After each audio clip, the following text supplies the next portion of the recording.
Previously on Popping Collars. Well, I mean, first of all, let's get real. Episcopal priests who just have MDivs, we're not experts in anything either. Nope. Really, we're not. We're professionals. But we're not. It's true. That's why we're doing this podcast. Uh-oh. That's right. Uh-oh, watch out. So let's put that aside.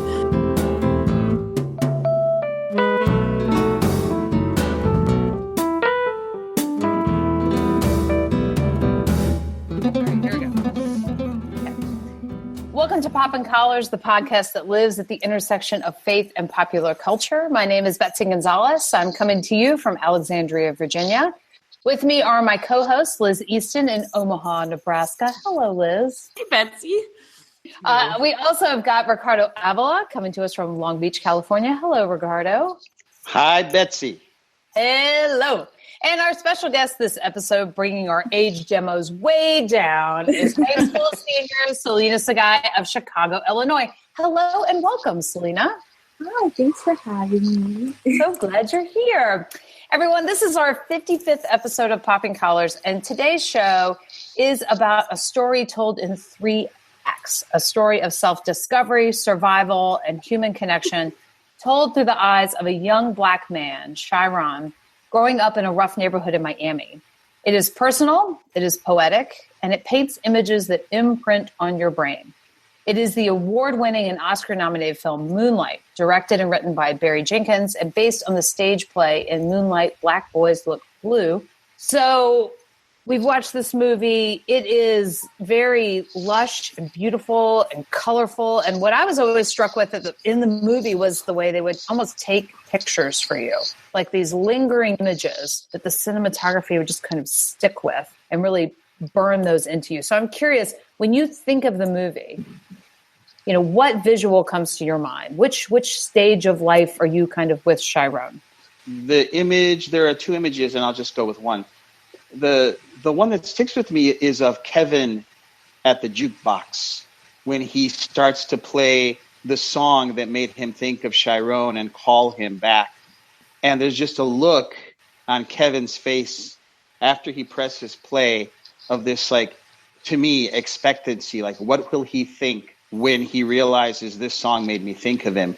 And it's a song, I can't think of the title, but it's about, it seems like a mighty long time. Shoo-bop, shoo-bop, my baby. Hasn't seen him in so long.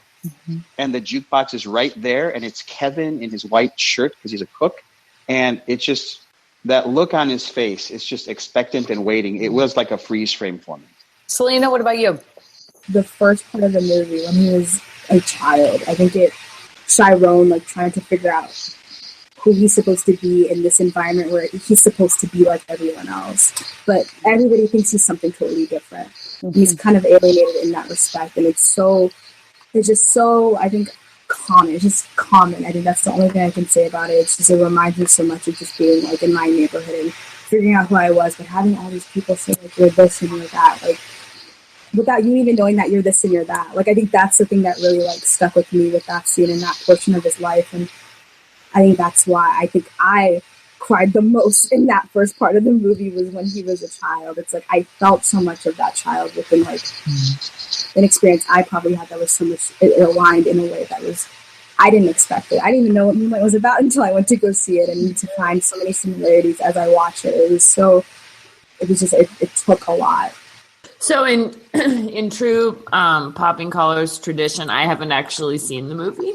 Yes, that's typical, Liz. That's the role that I play on our show. I just can't get it together with the screeners, unfortunately. But I read a ton about it today, and now I really want to see it. And I've read all the spoilers, so that's kind of a bummer. I think that... Well, we were going to spoil it for you anyway. Well, exactly. I knew that was going to happen. But I really want to see it. But one of the images that kept coming up in the media about this was the scene of the kind of surrogate dad figure. What's his name? Juan. Teaching him how to swim and floating in the ocean. And I thought that was a really loving and lovely image in this kind of rich landscape. And it seems to build on this theme that I read about and that you guys have talked about about male affection and intimacy and identity and how all of that is expressed, and safety and vulnerability and violence and all the rest. Mm-hmm. Yeah, I mean, the water, we can go into some, whenever you're looking for religious overtones and water shows up, I mean, it's a bonanza of opportunities, right? He's almost essentially in kind of this baptismal kind of look and this floating. And that's kind of, because that was also an image too, Liz, I saw before I saw the movie. But then the way that scene is shot, that where the camera is, right, it's not up. It's almost you get this drowning feeling. I don't know whether anybody else had this, like all this water, like on me. And I kind of didn't quite know that was a deliberate choice, but what that choice was really about. Mm-hmm. Yeah, it was right at water level. I remember that. Mm-hmm. I don't know what the choice was about. I do know that it gave me a sense of, it was like, it could go either way. He could fall under the water or he could float.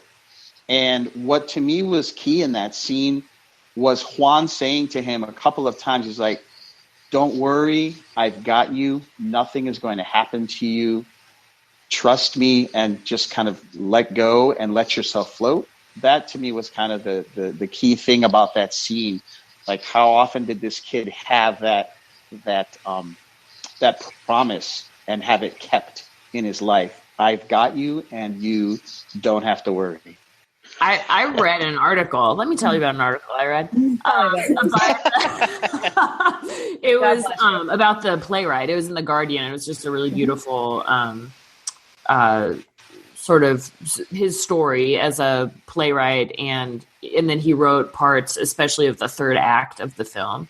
But that Juan is based on a man in his life whose name was Blue, and it was a very, very similar relationship. And he said that actor captured the character so much that at an awards show, the actor was straightening the writer's bow tie, and the writer just collapsed in tears, like lost it, and was like, he had to stand there being held for a long time, because for him, it was like such a perfect capture of this man who meant the world to him in also a very kind of morally ambiguous way, expelling our myths about what a good, quote, good man ought to be and what those relationships are like. And I just thought that was a really touching little story.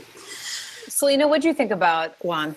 From the moment he was shown and presented into the movie, he seemed like he cared about people more than expected.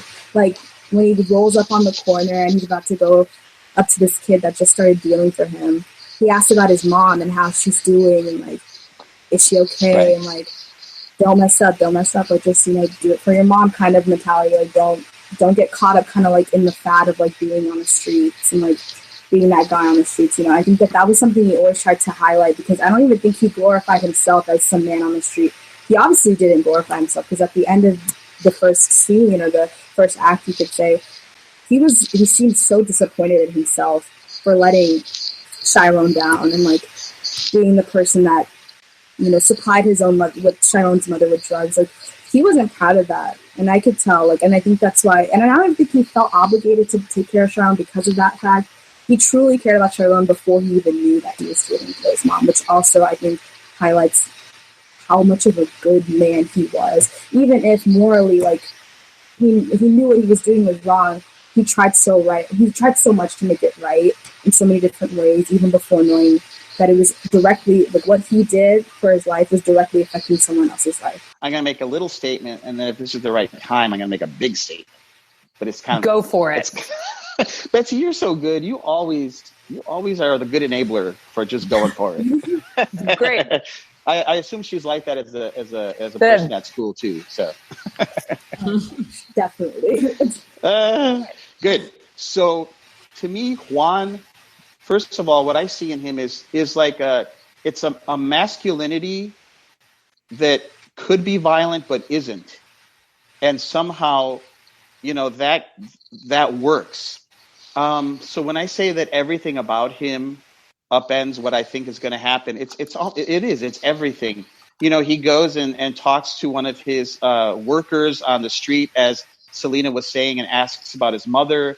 and says she's in his prayers. Later on, he has some sort of code that no one should be doing drugs right there in the area. So he goes to the car and finds out that it's Chiron's mother in the car. But he's got those rules, you know. He's like, he may be dealing drugs, but there are standards. The way he answers, like you said, the question of like, what's a faggot? I thought, here's where it's going to go bad. But he says this more reasonable thing than I think I could have come up with even. He says, you know, it's a name that people use to make gay people feel bad about themselves. And that whole thing of like, you don't know who you're going to be. You know, that might not be true for you, but that's what that word means. It's just so even-handed. And Teresa chimes in. He, you know, the whole swimming thing, how respectful he is with the mother, even though he sees she's on drugs. I don't know. It's just everywhere. And then also just that he is a drug dealer, but he has this, it's a movie about drugs. There's going to be a shootout. You know, you keep seeing that street. You're like, where's the gun going to come from? And it doesn't.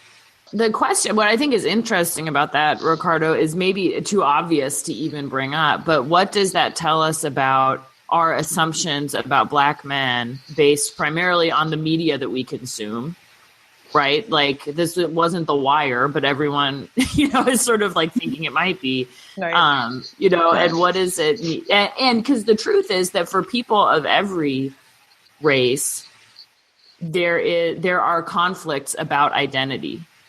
And about sexuality and about, you know, the roles that we play in one another's lives.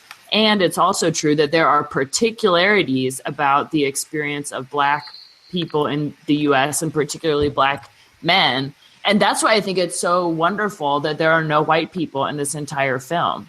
White people like me can't watch it and be like, see, it's about all of us. It's really a story about all of us. It's not a story about all of us. It's a very particular story about these people, and then the way that all of those stereotypes that you mentioned, or sort of assumptions that you mentioned, Ricardo, there's this tension that's created because they never come to pass, and that can be uncomfortable.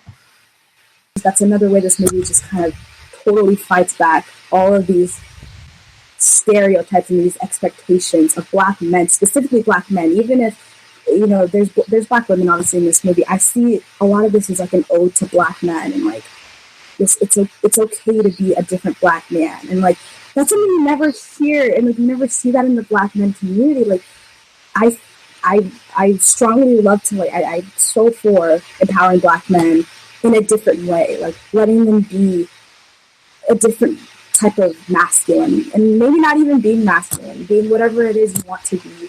I think that's such a mold that Black men don't get to ever fit into because it's just so abstract in the Black community for Black men. And I think that's why that's just another reason why the movie is just amazing in itself. I think it's it's almost like a For Colored Ghost for Black men. Yeah, and your comment reminds me of kind of the way we've been talking about, even beyond race, the idea of gender. And if we really want, you know, especially in the wake of the Women's March and all those sorts of things, just if we want freedom and freedom to express ourselves as women in any way we want, where the heart of some of that begins is for men to have that freedom too. Oh, right? Absolutely. Then, you know, if we can, you know, the idea of being free to be how you are going to be and embracing that, then it will lead to my freedom too. You know, I think they go hand in hand. Well, and the patriarchy hurts us all, right? Like that's a common refrain around our office, that like you can't assume that women who grew up in a patriarchal system, you can't assume them to not have patriarchal assumptions, and you can't assume that men haven't been wounded by the patriarchy in the same way. And I think it's true for racism. You know, it's true for all of these levels of oppression, that they all, you know, that's what intersectionality is, right? Like we're all going to be liberated, or none of us is going to be liberated. And that's hard. And in this moment, in this political climate, I feel like some of the conversations that I'm having creates a hierarchy of oppression. So like, you know, my oppression is worse than yours, so I need you to stop talking right now, which is certainly appropriate at some times and in some places. But at the end of the day, we're going to get this when feminists say trans rights are really important to me. And when trans people say Black Lives Matter. It's this inner life of this one character in these three sections, and you start to suddenly realize, oh, this is about Chiron. This is about his journey, about his discovery, and they're going to tell it to you in a way that you weren't expecting it. And we're not going to step into cliche. We're going to have this be a story that you're not going to necessarily see coming. And so turn it on its head. I like that. It wasn't what we would call a stereotypically African-American film. I don't see that many movies to know quite what I'm talking about, but you know how there are those like romantic movies where there are like 5 different couples and one of them is always the actor who was in Rent, Taye Diggs, is that his name? Yeah, he's always in those movies. Best Man's Holiday. Right, exactly. Tearjerker. I love that movie. I haven't seen it. Oh, but it's great. But at least me as a Mexican American viewer, but pretty assimilated. I think of that movie as in the genre of black movies targeted at black people, and I may be wrong, but this movie, I'm dealing in stereotypes here, but it didn't feel like that stereotypical black movie. It felt like a universal movie. But see, now I'm not black, so I don't know. But for me, it's like when I hear the classical music, that was my first cue. It's like, okay, that's interesting because there was just a drug deal and these are all black kids on the playground, but the music is Mozart. And what does that mean?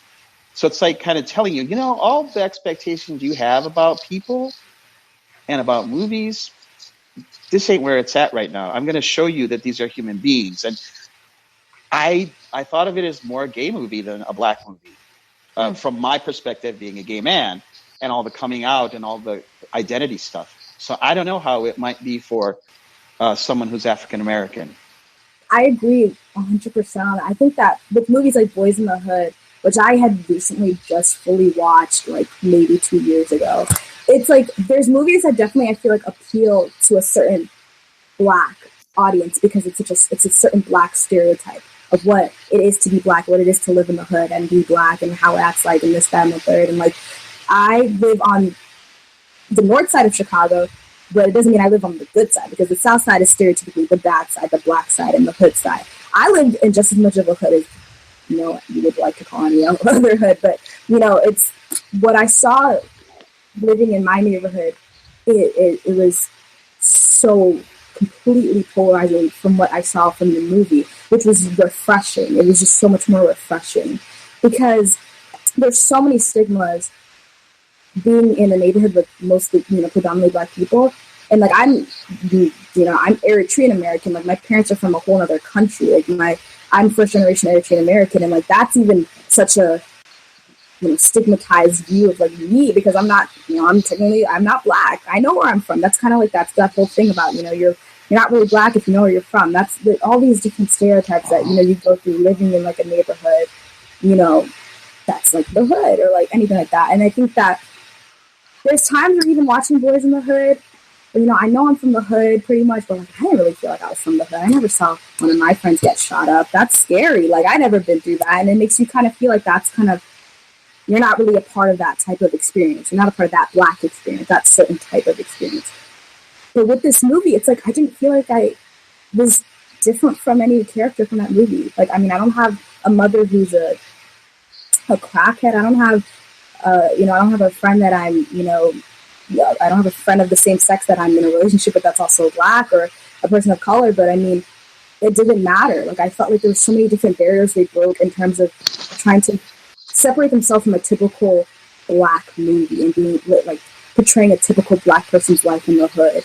I think the reason why it's so easy to identify with the movie is because it's about finding your identity. And like, that's what makes it so easy to identify with it. It's everybody has to go through that. Even if you're from the hood and there's so many different stereotypes about being a person from the hood, you need to find yourself outside from that hood mentality.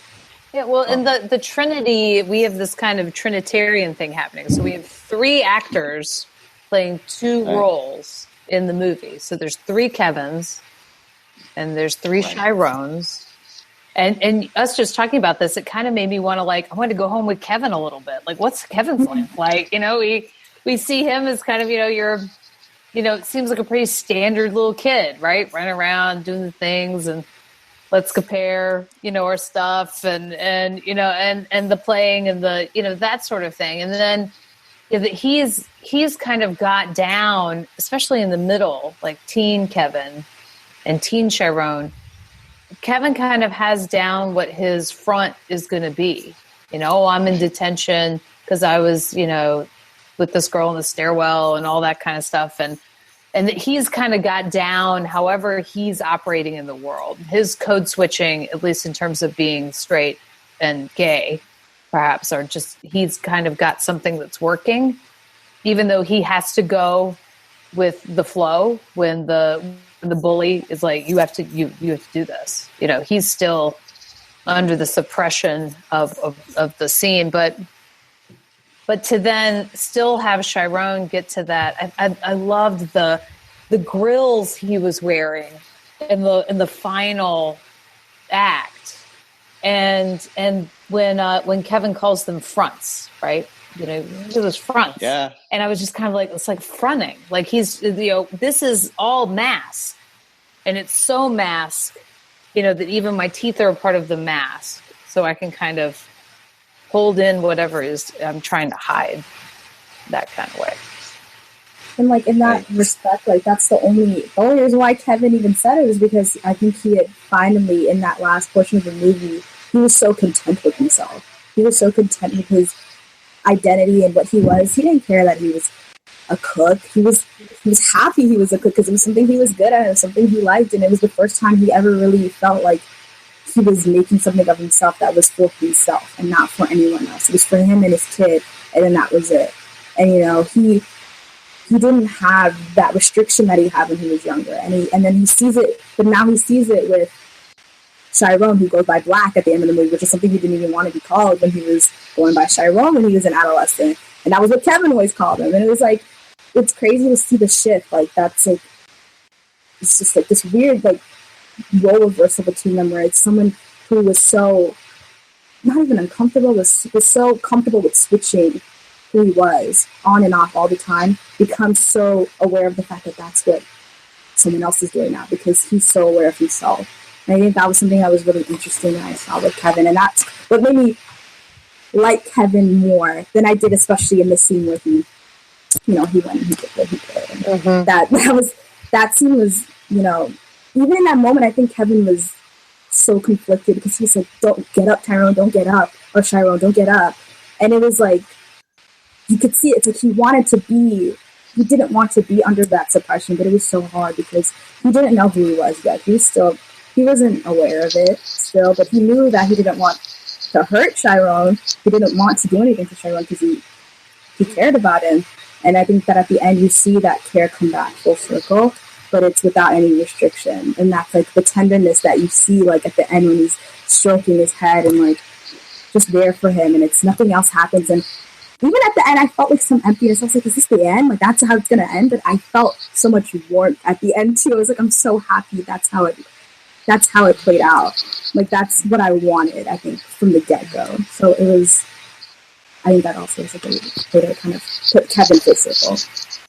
Caetano Veloso singing that song, Cuckoo Paloma, when he's driving from Georgia to Florida to hopefully meet up with Kevin, with all that longing he's held. That song is about, it's in Spanish, but it's about longing and unrequited love. And it's this beautiful, sad song on the road. It's gorgeous. It's got levels. I feel like I'm rambling now, but there's so many ways in which this movie just kind of hits you sideways instead of coming right at you and telling you what you should think. It really sits with you, and it is like a poem. I've heard people say that, and I'm like, yeah, people say that all the time, but it is like a poem. The words evoke something, and you don't quite know what until you sit with them or read it over again. I think this movie bears repeat viewings for sure. Moonlit night, your candles burn bright, soothing me softly in your silver light. Oh, friend of mine, your vision is divine, sewing your sequins on the patchwork of time.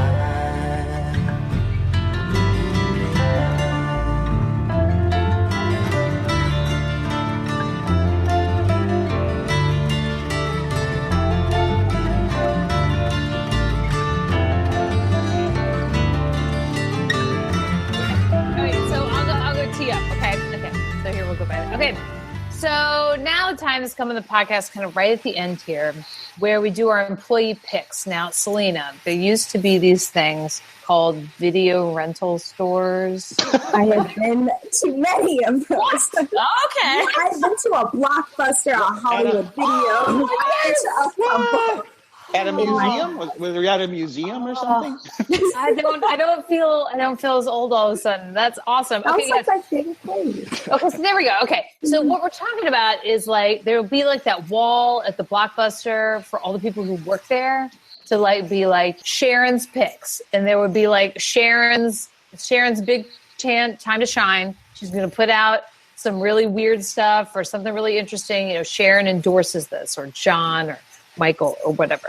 So we kind of will put out our own employee picks, kind of see what we're into at the moment.